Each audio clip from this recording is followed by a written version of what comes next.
এই 10টি রাতের নামে শপথ করার মানে হলো এটা অন্য যে কোনো সৃষ্টি বা যে কোনো সময়ের চাইতে অনেক বেশি গুরুত্বপূর্ণ। জিলহজের এই 10টা দিনের ইবাদত করলে আল্লাহ তাআলার কাছে এটা যত প্রিয় হয়, অন্য কোন সময় ইবাদতে আল্লাহ তাআলার কাছে এত প্রিয় না। যে এই দশকের ইবাদত আমরা সাবকন্টিনেন্টের মানুষ আমরা জানি না। এই দশক শুরু হলে এই দশকের 10টা স্পেশাল আমল আছে, যে এই দশকের ইবাদত আমরা সাবকন্টিনেন্টের মানুষ আমরা জানি না।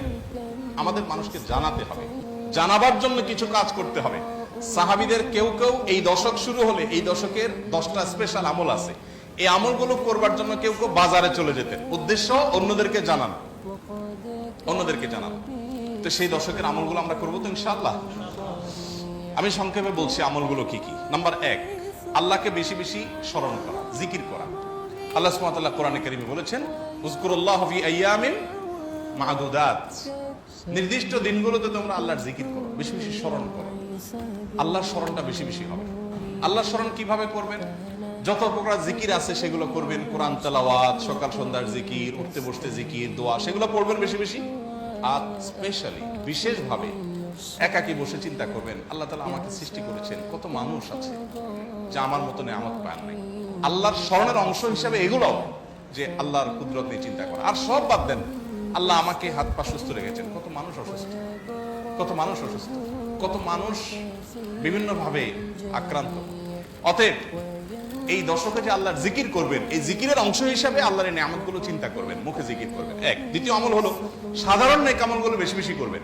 সাধারণ নেক আমল যেমন কোরআন তেলাওয়াত করা, দান সাদাকা করা, নফল রোজা রাখা, তাসবিহ তিলাওয়াত করা, ভালো কথা বলা, সৎ কাজের আদেশ দেওয়া, অসৎ কাজ থেকে বাধা প্রদান করা।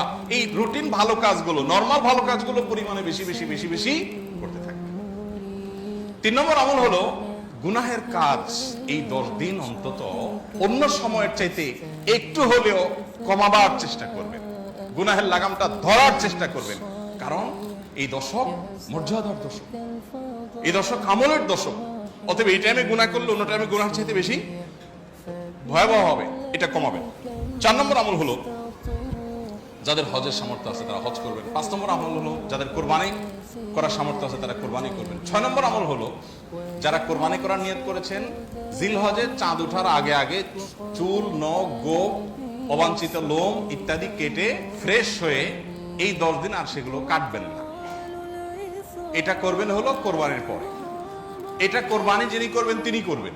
যদিও কোন কোন বর্ণনার আলোকে বোঝা যায় যারা কোরবানি করবেন না তারাও যদি এটা করেন তাদেরকে আল্লাহ তাআলা আজর দান করবেন। 7 নম্বর আমল হলো তাকবীর, তাহমিদ, তাহলিল বেশি বেশি পড়া। ফাকফিরু ফিহিন্না মিনাত তাকবীরি ওয়াত তাহমিদি ওয়াত তাহলিল।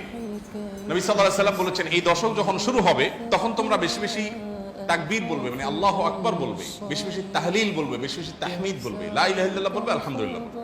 এজন্য এই 10 দিন পুরো সময় জুড়ে এটা করবেন।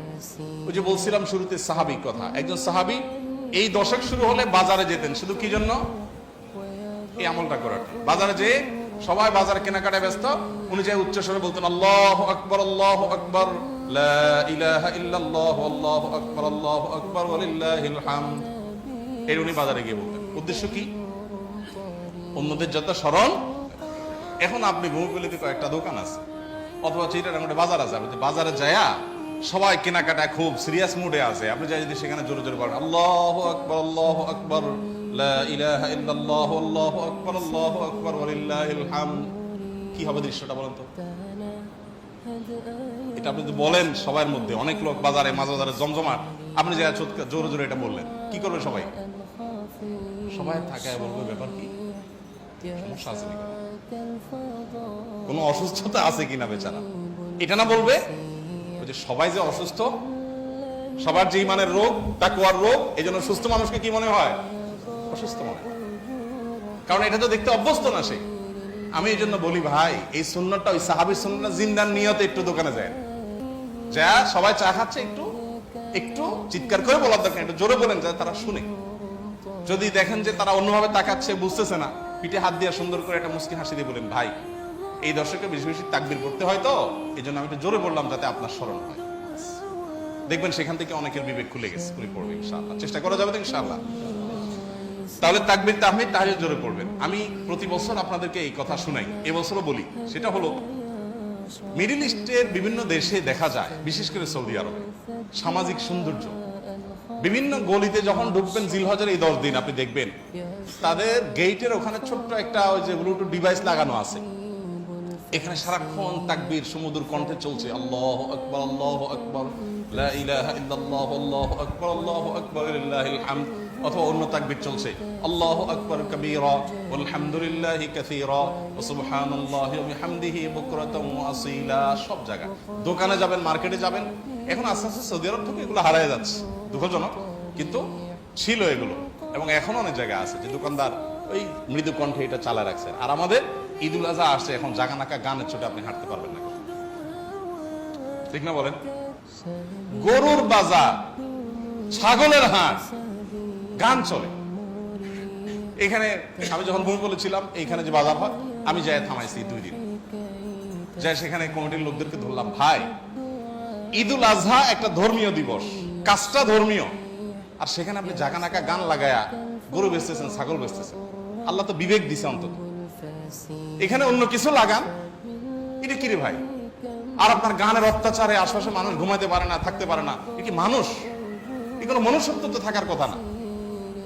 2 বার আমি গেছি শরীরে, এবং যা তাদেরকে অনুরোধ করে হাতে পায়ে ধরে বুঝায় থামাইছি। সারা বাংলাদেশে এই চিত্র, আপনি কয় জায়গায় যাবেন যে জাগানাকা গান চলছে, চলার কথা তাকবীর তাহমিদ তাহলিল। তো আমরা চেষ্টা করবো তো ইনশাআল্লাহ তাকবীর তাহমিদ তাহলিল করার, বাচ্চাদেরকে শিখিয়ে দিব। আর আরাফাতের দিন সকাল থেকে, জিলহজের 9 তারিখ ফজর থেকে নিয়ে 13 তারিখ আসর পর্যন্ত প্রত্যেক নামাজের পরে একবার করে তাকবীরে তাশরিকটা বিশেষভাবে পড়তে হবে, নারী পুরুষ সবাই।